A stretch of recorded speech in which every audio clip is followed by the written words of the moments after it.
Michael Bender here, the Christian Left blog. This essay was written, and I just edited, but it was written originally 2 days after Roe was repealed, although it was published early on Sunday morning, the 26th. Title of this essay is "Don't Blame Alito." If you read my last two posts, you won't be blamed for having whiplash, but hear me out. Glenn Kirchner has hinted that Kavanaugh, Gorsuch, and the rest were lying to Congress. They did not. They always said that they would consider the case before them. They did that. Was the Dobbs case incorrectly decided? Technically, no. Alito was wrong on state power, but the argument did not say why. The answer is history, by the way, specifically because the state power approach did not go so well when the issues were slavery and civil rights. That slavery part should be obvious. The civil rights part has to do with Plessy. The theory of the case in Plessy was that the states were the best venue for determining whether or not the states themselves were adhering to the 14th Amendment. This is wrong on its face, but it was clearly stated in the opinion of the court in Plessy. I said as much a year ago. I actually took Plessy and changed the language to abortion and sex, and, they said it. The sad irony is that Alito used the repeal of Plessy to, in effect, restore Plessy. But no one argued the point, not on any part of the chain. And that was a sad error. That's why we're where we are today. The second error was not admitting that Congress had the power to enforce the 14th Amendment, which must include changing the viability standard, in other words, recognizing personhood earlier. This should have been the argument in Gonzalez versus Carhart, which would have led to the seating of the right to ban partial birth abortion by Congress in a better place than the Commerce Clause. This approach forecloses state action as well, because if the Congress has the right, the state does not. Congress can also, as an inherent power, change the terms of citizenship. States cannot. We have plenty of immigration cases stating that when the states have tried to make immigration restrictions, the Supreme Court says, no, you cannot do that.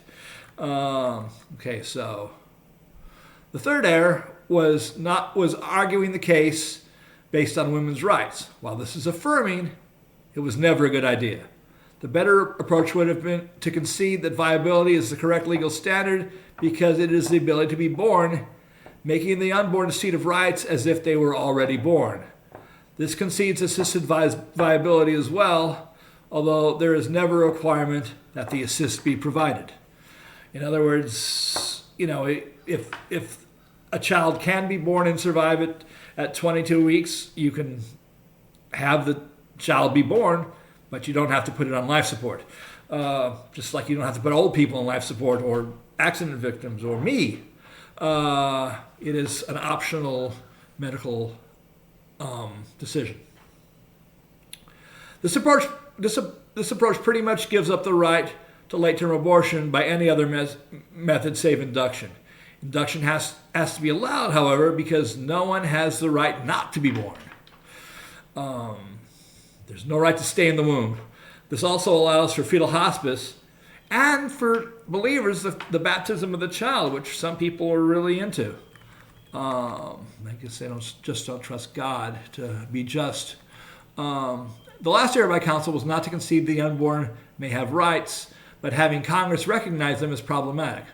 This dilutes the women's rights message, but that needed to be diluted. Instead, make arguments as to why legal admission of personhood is problematic. States would like to simply regulate doctors and not bother mothers. They want to shut down clinics, especially Planned Parenthood. Actually recognizing the fetus as a person, which they believe in but won't do, has consequences for all pregnancies, and it should. It has to. These fetal personhood laws should be welcomed because they go too far. They have to go too far, but they are at least, and they prove why state power is not the right power to recognize the unborn. Now, if an abortion is between a woman and her doctor with no child as the seat of rights, then abortion must be treated as a medical procedure and not as a homicide. Recognizing, as Alito does, the potential right to life, while not enforcing abortion as a homicide, is an attempt by the Right to Life movement to have their cake and eat it too. A federal abortion ban will not happen if it means actually recognizing pregnancies as people. Pregnancies, like births, would have to be registered. All of them. Pregnancy loss would have to be investigated. All of them. Voluntary termination would have to be treated as homicide. So women would have to be prosecuted. All of these impact all women of childbearing age. The key to stopping authoritarianism is making sure everyone feels the pain. If it is only the other, the government can get away with all kinds of abuse. Pointing out why letting them call abortion the unborn a human being but not treating it like one should remove the argument against government overreach. It should have been made. The argument should have been made. It can still be made state by state. Forcing all women to face the abortion police makes having the abortion police untenable and shows why regulating it fails on due process grounds. That would have gotten Roberts and possibly Gorsuch and or Barrett on the side of not repealing Roe. Do the math. Arguments that should have been made were not. Had they been made, they would have shown up in the dissent. This might get a rehearing when Thomas leaves the court due to death or his wife using their money for finance the insurrection. Alito is getting old too. As the dissent said, the reason for the decision was changes to the majority.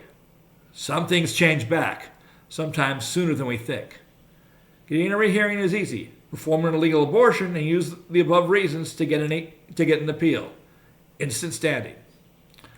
The kind of standing could have been used in the case of the Texas heartbeat law.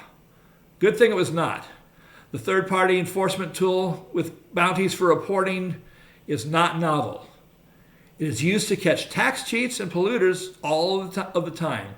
Repealing this approach in these areas is on the libertarian bucket list. Let us not win the battle and lose the war. Let's talk about this later. Conservatives believe that our civil rights are divinely ordained, that God would include among those rights abortion was a bridge too far for them. And I will talk about this in the next video. Thank you for watching. I hope your head stops spinning. I hope, however, that we talk about this more. Because if we don't make these arguments, we'll lose again. We will just lose again. Because you have to deal with what's going on in the minds of who you're arguing with, and finding objections that they didn't even know needed to be made. So this not a complete job was done by our friends in the Center for Reproductive Rights. They should have expanded them. I didn't see any mention of any of these points, and I know these points weren't made when I suggested them to the Center for Reproductive Rights in Carhart. And if they'd gone with them in Carhart, we wouldn't be where we are now. So, if the 14th Amendment is the controlling law as far as who gets to recognize, as the federal government recognizing personhood, then the states cannot, and you cannot go back to letting the states decide. But that road was not taken, and as I said, this is what led us to this point. But we can come back from that, I hope. Thanks for watching, and we'll be spinning your head again in the next video where I talk about why the case must be reheard.